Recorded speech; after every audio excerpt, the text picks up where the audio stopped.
Hi, this is G, your favorite book reader, and today we are going to be reading another 5-minute Marvel story. The story we are going to be reading today is Attack on Portal Crashers. Boom! A tremendous noise echoed through the streets of New York City. The ground shook so hard that car alarms went off and stray cats hid under dumpsters. Spider-Man looked down, his spider sense on high alert. He immediately spotted Iron Man fighting a strange, feathery villain. It was Spider-Man's old enemy, the Vulture. Spider-Man swooped in to help. Flying through the city, Iron Man blasted the Vulture, with Spider-Man swinging close behind. The blast hit the villain's leg, and the Vulture fell toward the ground. At the same time, Spider-Man spun a web to catch the villain. The city was safe once again. Working together, Spider-Man and Iron Man had beat the Vulture in no time. "Thanks, kid," Iron Man said. "We make a pretty great team."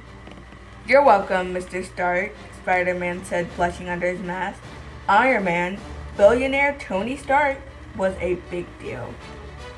"Please, Mr. Stark was my father," Iron Man joked. He put his arm around Spidey. "You know, some of the greatest victories have been won by heroes working as a team.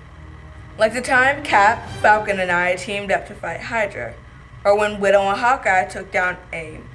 Cloak and Dagger are always helping Doctor Strange fight Dormammu. Every hero has certain strengths and weaknesses." "Well, I usually work alone," Spider-Man explained. "I don't think I've earned my place among the real heroes yet." "There's no shame in needing a little help," Iron Man said with a smile. "See you around, kid." As Iron Man rocketed away, Spider-Man began to think about how cool all the other superheroes were, and how badly he wanted to prove himself. That gave him an idea. What if he threw a party for them? They deserved it. After all, they save the world every day. That night, Spider-Man went home and took off his suit. At home, he could be just regular old Peter Parker. The more Peter thought about it, the better he liked the idea of throwing a party for the other superheroes. A great party would definitely impress the Avengers, he thought. Peter immediately got to work. He wrote invitations to all the superheroes he could think of. He knew Central Park would be the perfect place to host the party. He'd bake a cake and maybe even make a piñata. It was going to be awesome. Peter's invitation made their way to every famous superhero in the world. But one invitation made its way entirely by accident through a rogue wormhole right into the hands of Thanos, the cosmic supervillain. "All of Earth's mightiest heroes in one place?" Thanos said, reading the invitation. "This is my chance to destroy them all in one blow." The party started out great. Peter served delicious cupcakes and even made a Mysterio-shaped piñata. Everyone showed up and brought things for the party. Hulk had baked a green cake. Dr. Strange put on a dazzling light show. Hawkeye set up an indestructible game of whack-a-mole and laughed as frustrated Thor whacked away at it with his hammer. Captain America and Black Widow were playing frisbee with Cap's shield, and Black Panther was beating Ant-Man at the pin the staff on the Loki game. Everyone was having a great time. Suddenly, the sky turned dark and stormy. Lightning cracked against the gray clouds. "We're under attack," Captain America shouted as thousands of alien cyborgs started raining down on Central Park. "It's the Chitauri," Black Widow yelled. Every hero leaped into action. The scene fell into chaos as the world's greatest heroes battled the galaxy's fiercest enemy. With a zap of her electrostatic cuffs, Black Widow took out several cyborgs, while Thor plowed through another dozen with his hammer. Iron Man and Captain America blasted Chitauri to pieces. Black Panther slashed at them with his vibranium claws. And as for Hulk, well, Hulk smashed. Spider-Man watched in awe. Every hero was needed in this fight, and that included him. He threw himself into the battle, firing webs at lightning speed. The greatest superheroes in the world, including Spider-Man, fought long and hard. Soon, the tide of the battle was turning. Fallen cyborgs littered the ground. But then, with a mighty crack, the sky split open, and Thanos appeared. Spider-Man's heart sank. The Chitauri were bad news, but Thanos was way worse.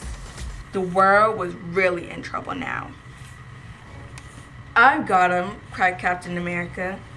But Thanos saw Cap charging and smashed him backward.